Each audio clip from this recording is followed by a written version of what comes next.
Yes, this is Rosal. Brothers and sisters, we heard the footstep of horses coming with the Lord Jesus and his angels. From Angel's Message Inc.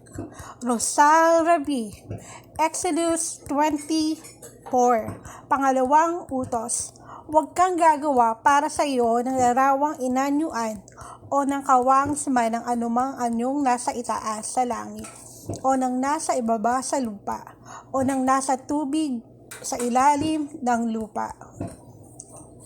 Thou shalt not make unto thee any graven image or any likeness of anything that is in heaven above, or that is in the earth beneath, or that is in the water under the earth.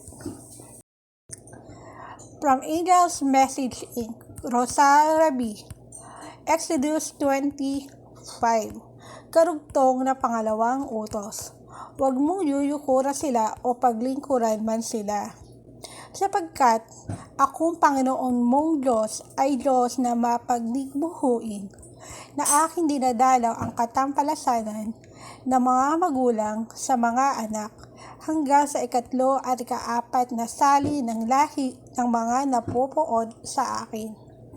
Thou shalt not bow thyself to them, nor serve them. For I, the Lord thy God, am a jealous God, visiting the iniquity of the fathers upon the children, unto the third and fourth generation of them that hate me. From Angel's Message Inc.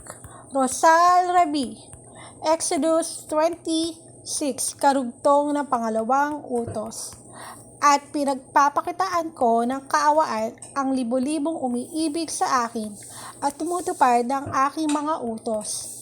Continuation of the second commandment, and showing mercy unto thousands of them that love me and keep my commandments.